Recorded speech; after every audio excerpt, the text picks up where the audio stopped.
Hey everyone, welcome back and welcome to another video on Node.js series। और इस video से हम start करने वाले हैं हमारा वेब सर्वर। इस वीडियो में हम HTTP वेब सर्वर बनाएंगे यूजिंग Node.js। बहुत ईजी है, बहुत इंपॉर्टेंट ट्यूटोरियल है, बहुत बिगनर लेवल होने वाला है। Let's start with the video. तो यहाँ पर मेरे पास एक empty प्रोजेक्ट है। मैंने इसका नाम दिया server, okay. And here I have my terminal. तो यहाँ पर मेरा टर्मिनल है एंड यहाँ पर this is R code area जो empty है। तो सबसे पहला काम क्या होता है, npm init। करेक्ट, हमने एक पैकेज डॉट जेसन के बारे में पढ़ा था।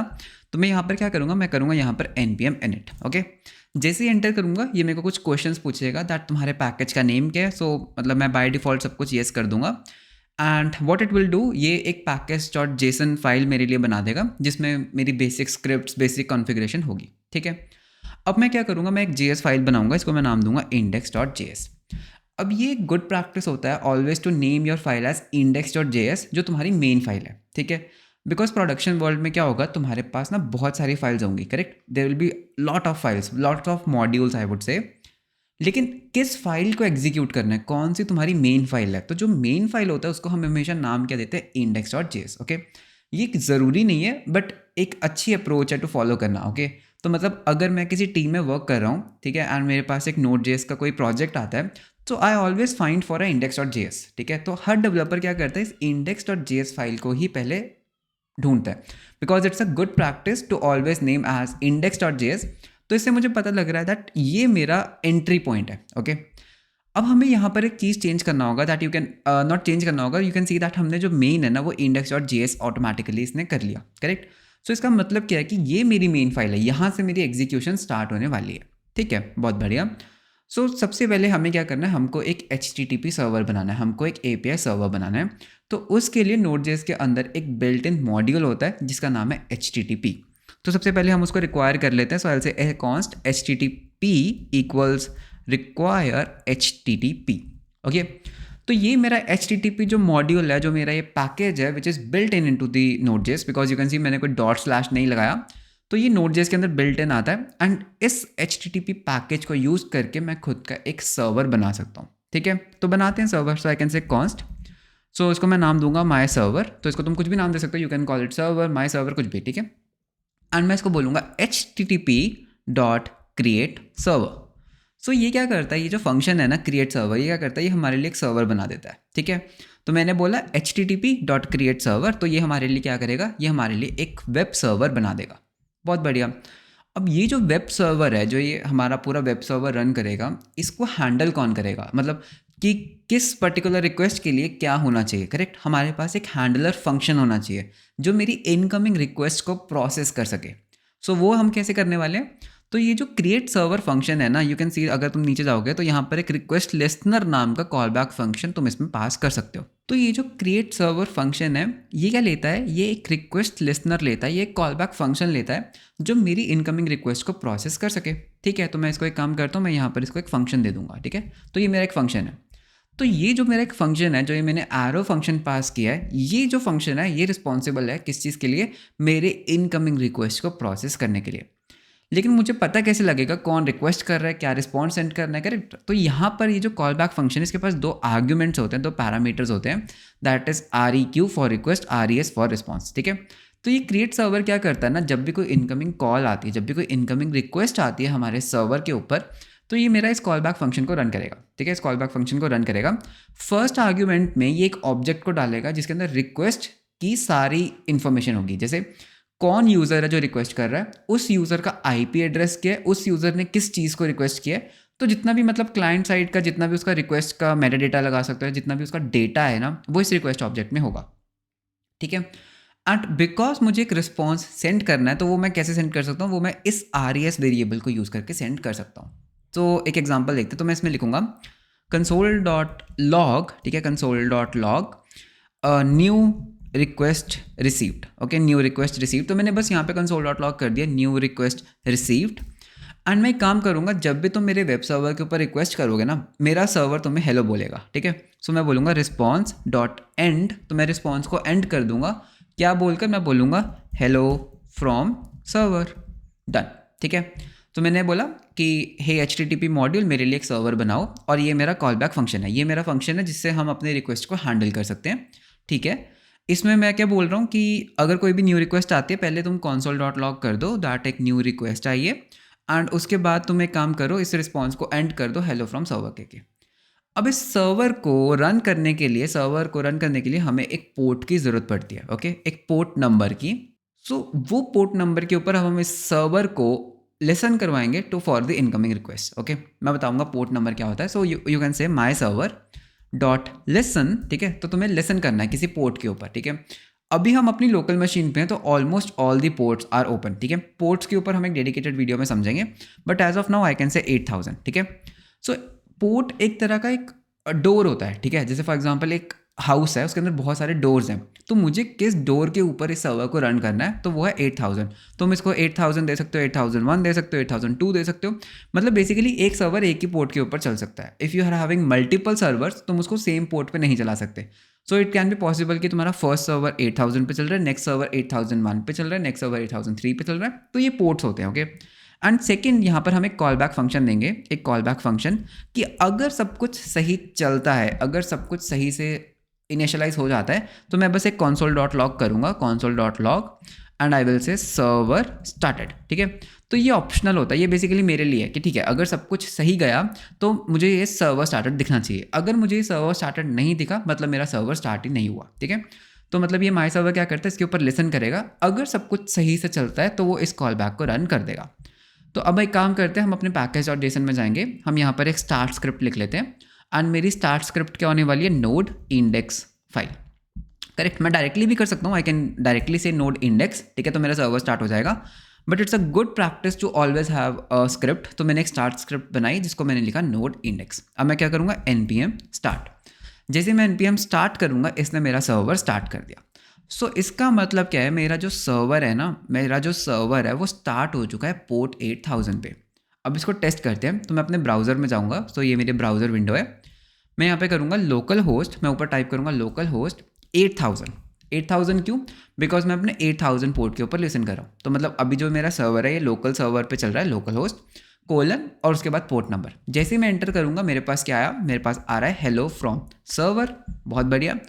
एंड अगर मैं वापस जाता हूँ, you can C new request received, है ना, हमारे पास क्या आ रहा है, हमारे पास आ रहा है न्यू रिक्वेस्ट रिसीव्ड। तो क्या हुआ, जैसे मेरे ब्राउज़र ने ये रिक्वेस्ट किया, ठीक है, मेरे ब्राउज़र ने रिक्वेस्ट किया, मेरी रिक्वेस्ट इस सर्वर के पास आई, इस क्रिएट सर्वर के पास आई, इसने इस कॉल बैक फंक्शन को रन कर दिया। तो पहले इसने console.log किया और इसने रिस्पॉन्स सेंड कर दिया हेलो फ्रॉम सर्वर, ठीक है।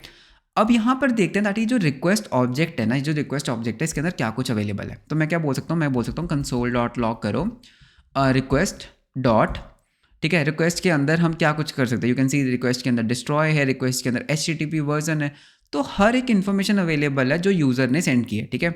So let me show you one thing. अगर मैं यहाँ पे करता हूँ हेडर्स, सो मैंने यहाँ पर क्या बोला, console.log रिक्वेस्ट डॉट हेडर्स, ठीक है। हेडर्स क्या होते हैं, हेडर्स बेसिकली एक एक्स्ट्रा इन्फॉर्मेशन होती है रिक्वेस्ट की।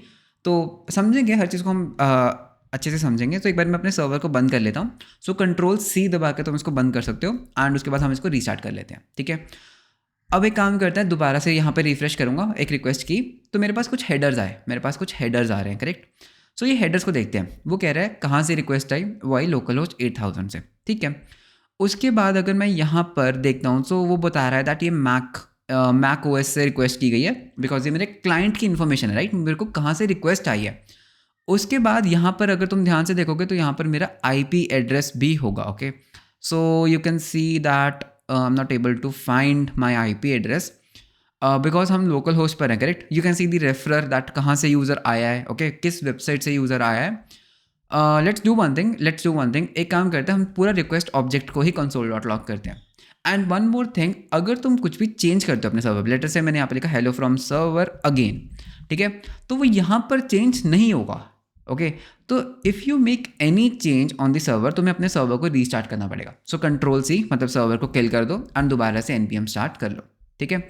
अब अगर मैं रिफ्रेश करूँगा, मेरा सर्वर रिफ्रेश हो चुका है, एंड लेट अस सी, और अब हमारे पास रिक्वेस्ट के अंदर क्या क्या इन्फॉर्मेशन अवेलेबल है। तो ये बहुत बड़ा ऑब्जेक्ट होता है, okay, it's a very big object.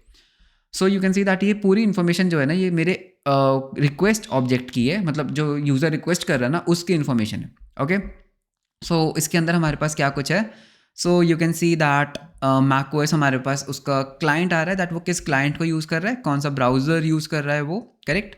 उसके बाद अगर मैं नीचे जाता हूँ, if I go down, okay, for some reasons मुझे यहाँ पर मेरा आईपी एड्रेस मिल नहीं रहा है, बट वो इसके अंदर होता है। Okay, so basically it has the information कि कौन सा यूज़र है जिसने उसको रिक्वेस्ट किया। ओके, एनी हाउ, तो ये जो रिक्वेस्ट होता है ये एक पूरा ऑब्जेक्ट होता है जिसके अंदर इन्फॉर्मेशन स्टोर्ड होती है कि रिक्वेस्ट जो आ रही है वो किस तरह की रिक्वेस्ट है, राइट। वो क्या एक्सेस करना चाहता है, कौन यूज़र है जो वो रिक्वेस्ट कर रहा है, एंड इस रिस्पॉन्स ऑब्जेक्ट को यूज़ करके मैं अपना रिस्पॉन्स सेंड कर सकता हूँ। ठीक है, अब यहाँ पर ये जो तुम्हारा सर्वर है, बेसिकली तुम क्या कर सकते हो, इसके ऊपर तुम कुछ भी कर सकते हो। ठीक है, तुम कुछ भी सेंड कर सकते हो। You can send a image, you can send, जैसे अभी हम टेक्स्ट सेंड कर रहे हैं नॉर्मल, करेक्ट। तुम पूरा का पूरा HTML भी सेंड कर सकते हो। You can even send an HTML, सो उसको हम सर्वर साइड रेंडरिंग कहते हैं। तो उसके बारे में भी आने वाली वीडियोस में देखने वाले हैं। अब यहाँ पर एक असाइनमेंट करते हैं छोटी सी, एक छोटा सा एक वेब सर्वर बनाते हैं। तो हमने जब FS मॉड्यूल को पढ़ा था तो मैंने क्या बोला था कि जब भी कोई इनकमिंग रिक्वेस्ट आएगी तो हम ना लॉग बनाएंगे, करेक्ट। तो वो चीज़ हम यहाँ पे ट्राई करते हैं। तो मैं क्या कर सकता हूँ, तो मैं सबसे पहले यहाँ पर FS मॉड्यूल को रिक्वायर कर लेता हूँ। सो ऐसे FS equals to require FS। ठीक है, अब मैं क्या करूँगा कि जब भी कोई नई रिक्वेस्ट आएगी ना, मैं यहाँ पर करूँगा FS डॉट अपेंड फाइल। ठीक है, अपेंड फाइल सिंक्रोनस यूज नहीं करना, बिकॉज फिर क्या होगा, अगर जितने भी मेरे थ्रेड्स अगर वो सब काम पर लग गए तो फिर यूजर्स को रिक्वेस्ट के लिए वेट करना पड़ेगा। ठीक है, so will use non blocking request. तो मैंने यहाँ पे बोला कि मैं ना एक फाइल बनाऊंगा log.txt।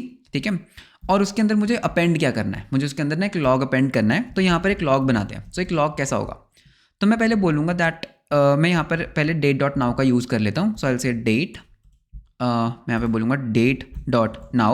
ठीक है, तो मैं एक लॉग बना रहा हूँ, बेसिकली एक स्ट्रिंग बना रहा हूँ date.now।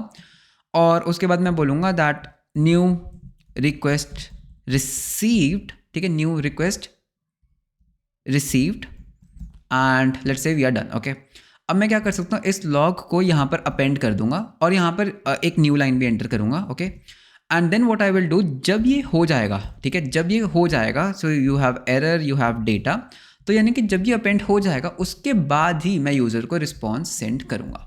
ठीक है, तो अब इसको चला के देखते हैं दैट क्या आउटपुट आता है। सो यू कैन सी अभी मेरे पास सिर्फ 2 ही फाइल्स हैं, तो मैं इसको रन कर लेता हूँ npm start। मैंने रिफ्रेश किया तो यहाँ पे एक log.txt फाइल बनी, अ न्यू रिक्वेस्ट रिसीव्ड, और ये था उसका टाइम। ठीक है, अब ये 2 बार क्यों आ रही है, वो एक ब्राउज़र एक एक्स्ट्रा कॉल करता है फॉर दिस फाइव आइकन। ठीक है, तो मतलब इसके बारे में वरी करने का ज़रूरत नहीं है। अभी अगर मैं दोबारा से रिफ्रेश करता हूँ, सो यू कैन सी दैट हमारे पास दोबारा एंट्रीज आ रही है। तो मैं क्या कर पा रहा हूँ ना, मैं एक लॉग बना पा रहा हूँ। ठीक है, मैंने एक लॉग बनाया दैट इस टाइम पे ना एक रिक्वेस्ट आई थी। ठीक है, मैं और भी बहुत कुछ कर सकता हूँ, मैं यहाँ पे यूज़र का IP एड्रेस भी प्रिंट करवा सकता हूँ। तो मेरे पास ना एक लॉग फाइल बन जाएगी दैट किस टाइम पे किस IP एड्रेस ने क्या रिक्वेस्ट किया, है ना। So everything you can put in a log. तो मैंने क्या किया अभी तक, सो हमने एक सिंपल सा एक वेब सर्वर बनाया HTTP मॉड्यूल को यूज़ करके, और उस वेब सर्वर के अंदर हम क्या कर रहे हैं, हम बेसिकली एक लॉग बना रहे हैं। तो जब भी मेरे सर्वर पे कोई रिक्वेस्ट आएगा, पहले मैं लॉग कर दूंगा कि इस टाइम पे एक रिक्वेस्ट आया, और जब ये लॉग हो जाएगा तो मैं यूज़र को एक हेलो सेंड कर दूंगा। यू कैन सेंड एनीथिंग, है ना। मैं यहाँ पे डेट भी सेंड कर सकता हूँ, मतलब करंट टाइम क्या हो रहा है। So you can basically send anything. And server को उसके बाद हमने लिसन करवाया पोर्ट 8000 पे। तो यू कैन सी दैट 8000 पे मैं इसके साथ इंटरेक्ट कर पा रहा हूँ, करेक्ट। हम इवन पाथ भी देख सकते हैं, जैसे for example you know that जब हम एक वेब पेज ओपन करते हैं तो बहुत सारे पाथ्स होते हैं, जैसे फॉर एग्जांपल /about का एक पाथ हो सकता है, करेक्ट। तो मैं क्या कर सकता हूँ, मैं यहाँ पर ये भी यहाँ पर लिख सकता हूँ दैट किस पाथ पे उसने रिक्वेस्ट किया। तो मैं यहाँ पे बोलूँगा request dot path, okay, request dot URL। ठीक है, so not path, request dot URL। तो अब देखना क्या होगा। तो अभी मेरी लॉग फाइल कुछ ऐसे दिख रही है, तो मैं इसको रिफ्रेश करता हूँ तो वो बता रहा है कि एक /about के ऊपर रिक्वेस्ट आई इतने बजे, और 5 आइकन ये ब्राउज़र खुद ब खुद बनाता है। ठीक है, तो एक रिक्वेस्ट आई इतने बजे। उसके बाद अगर मैं /contactus पेज पे जाता हूँ, ओके, तो मैं जाता हूँ कॉन्टैक्ट अस पेज पे। सो वो बताएगा कि कॉन्टैक्ट अस पे एक रिक्वेस्ट आई, है ना। एंड और तुम क्या कर सकते हो, तुम इस रिक्वेस्ट डॉट URL को यूज़ करके तुम डिफरेंट रिस्पॉन्स भी सेंड कर सकते हो। मतलब मैं क्या बोल सकता हूँ दैट अगर, सो you can have a switch case. ठीक है, जैसे हमारे पास जावास्क्रिप्ट में स्विच होता है, तो मैं बोल सकता हूँ कि रिक्वेस्ट डॉट URL के ऊपर एक स्विच केस लगाते हैं। तो अगर केस है होम, तो स्लैश का मतलब होता है होम पेज। तो मैं यहाँ पर क्या करूँगा, मैं रिस्पॉन्स डॉट एंड कर दूंगा hello this is home page. तो मैं यहाँ पर बस लिख दूंगा होम पेज। ठीक है, उसके बाद मैं यहाँ पे करूँगा ब्रेक। फिर मैं एक और केस बना सकता हूँ, let us say about page बनाना है ना। तो मैं यहाँ पे क्या करूँगा, रिस्पॉन्स डॉट एंड कर दूंगा दैट मैं अपने बारे में बताऊंगा that I M Piyush Garg, ठीक है। एंड लेट अस से अगर तुमने इन दोनों पे ही कुछ डिफ़ॉल्ट केस हुआ, मतलब ना तो वो स्लैश था ना वो स्लैश अबाउट था, तो मैं तुम्हें सेंड कर दूंगा दैट 404 हो गया है ना, 404 मतलब नॉट फाउंड, तो मैं यहाँ पे कर दूंगा नॉट फाउंड, डन। तो इसको सर्वर को एक बार रीस्टार्ट कर लेते हैं, तो अब देखना क्या होगा, ठीक है। मैं स्लैश कॉन्टैक्टर्स पे हूँ, मैं रिफ्रेश करूंगा, मेरे पास क्या है 404 नॉट फाउंड, लेकिन मेरी लॉग फाइल बन गई होगी, ठीक है, मेरी लॉग फाइल बन गई, ठीक है। अब एक काम करते हैं, स्लैश अबाउट पर जाते हैं। सो मेरे पास आ रहा है आई एम पीयूष गर्ग, ठीक है, और मेरी वो भी बन गई, मेरी लॉग फाइल भी बन गई। और अगर मैं सिर्फ लोकल होस्ट 8000 को ओपन करता हूँ तो मेरे पास क्या आ रहा है, होम पेज आ रहा है ना, एंड यू कैन सी मेरी लॉग फाइल भी बन गई। तो सिंपल स्लैश का मीनिंग होता है home page, then you can have multiple pages. तो जितने भी तुम पेजेस बनाना चाहते हो तुम यहाँ पे बना सकते हो, है ना। तो you can see that slash पे मैंने होम पेज को मतलब होम पेज लिख दिया, अबाउट पेज बना दिया। तो अगर तुम एक मल्टी पेज, एक मल्टी राउट कहते हैं इसको, यूआरएल कहते हैं, तो एक मल्टी राउट को तुम सपोर्ट कर सकते हो using this switch, correct. So this is how you can create a server. Okay, this is how you can create a server in Node.js. अब basic server, अब यहाँ पर you will argue that हमें Express use करना चाहिए, ठीक है। So don't worry, Express के ऊपर एक dedicated tutorial होगा, but अभी हम basics समझ रहे हैं that internally चीज़ें कैसे काम करती हैं, करेक्ट। हम हर चीज़ को बहुत अच्छे से, बहुत इंटरनली और बहुत डेप्थ में समझना चाहते हैं। सो नेटमेट इंटरनली Node.js के अंदर सर्वर कैसे बनता है, हम HTTP मॉड्यूल का यूज़ करते हैं, हम क्रिएट सर्वर को कॉल करते हैं, इसके अंदर हम एक रिक्वेस्ट हैंडलर देते हैं जो मेरी रिक्वेस्ट को हैंडल कर सकता है। सो उसके पास दो चीज़ों का एक्सेस होता है, रिक्वेस्ट एंड रिस्पॉन्स। इस पर्टिकुलर फंक्शन के अंदर हम जो भी करते हैं, हम जो भी करेंगे वो हमारा एज अ रिक्वेस्ट रिस्पॉन्स काम करता है। यू कैन सी दैट अगर मैं यहाँ पर एक ब्लॉकिंग रिक्वेस्ट करता, ठीक है, तो यहाँ पे हमें नॉन ब्लॉकिंग रिक्वेस्ट ही यूज़ करनी चाहिए। अगर मैं यहाँ पर ब्लॉकिंग रिक्वेस्ट करूँगा तो क्या होगा, तो ब्लॉकिंग रिक्वेस्ट करने से मैं अपने थ्रेड्स को, थ्रेड पूल्स को ख़त्म कर सकता हूँ और उसके बाद सभी यूजर्स को बहुत लंबे टाइम तक वेट करना पड़ सकता है। सो always and always use non blocking request अगर तुम कॉन्करेंट रिक्वेस्ट हो, अगर तुम पैरेलल रिक्वेस्ट को सपोर्ट करना चाहते हो, ठीक है। तो ये वो जगह है जहाँ पर you have to be very cautious, ठीक है। तो तुम क्या कर रहे हो, तुम्हें ज़्यादा CPU इंटेंसिव काम यहाँ पर नहीं करने चाहिए। लाइक फॉर एग्जांपल तुम्हें यहाँ पर इमेज प्रोसेसिंग टाइप काम नहीं करने चाहिए, नहीं तो क्या होगा, नहीं तो तुम इवेंट थ्रेड पूल को ब्लॉक कर लोगे, तुम थ्रेड को ब्लॉक कर लोगे और बाकी यूजर्स को वेट करना पड़ेगा। So always and always try to do non blocking task, ठीक है। तो यहाँ पर हमें हमेशा नॉन ब्लॉकिंग टास्क करने हैं। एंड फिर अल्टीमेटली हमने क्या किया, हमने अपने सर्वर को लिसन कराया पोर्ट 8000 पे, हमारा सर्वर स्टार्ट हो गया एंड उसके बाद मैं उस पर रिक्वेस्ट कर पा रहा हूँ। तो ये एक बहुत ही बेसिक वीडियो था, बहुत ही बिगनर लेवल वीडियो था, how you can make your own server, own basic server using Node.js। So I hope तुम्हें ये ट्यूटोरियल, ये वीडियो बहुत अच्छे से क्लियर हो गया होगा। आने वाली वीडियोस में हम इसी को थोड़ा सा और अपग्रेड करेंगे, इसमें और फीचर्स ऐड करेंगे एंड धीरे धीरे हम एक्सप्रेस की तरफ बढ़ने वाले हैं। So that's all for this video, मिलते हैं आपको नेक्स्ट वीडियो में। Until then bye bye, take care.